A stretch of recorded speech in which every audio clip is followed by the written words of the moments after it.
Episode 3, the Capacity Series. How to tell if you're actually recovering. Most people assume recovery is something you feel later. Less soreness, more energy, motivation returning. But by the time you notice those signals, the opportunity to intervene has already passed. True recuperation leaves early evidence.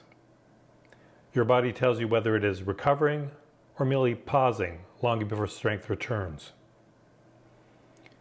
You just haven't been taught how to listen. The first indicator is not how your muscles feel, it's how your nervous system behaves. When recovery is occurring, your breathing deepens spontaneously, not because you force it, because the system no longer needs to guard.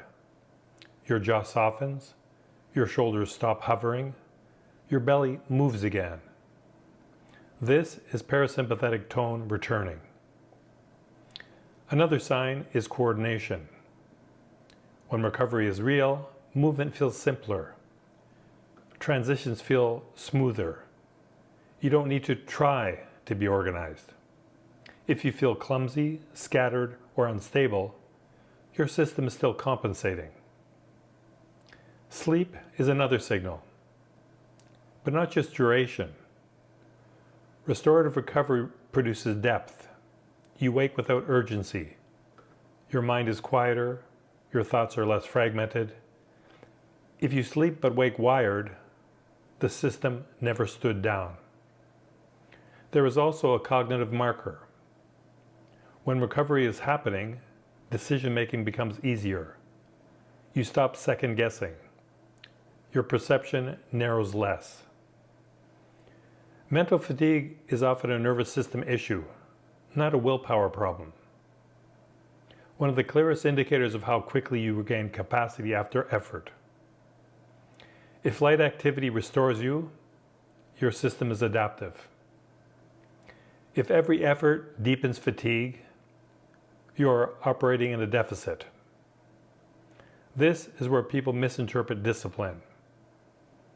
They believe pushing through will somehow create resilience.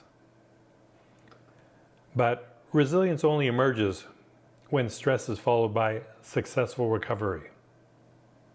Without recovery, effort accumulates as damage or as protective inhibition. This is why tracking metrics like HRV can help, but only if you understand what they reflect. They are not performance scores, they are readiness signals. They tell you whether your system is capable of adaptation or simply surviving. Recovery is not a feeling, it is a state shift. And once you learn to recognize it, you stop guessing. In episode 4, the Capacity Series, we'll explore how modern life quietly blocks recovery, even when you're doing everything right, and why overstimulation is often the real limiter of capacity. This is where most people lose the plot.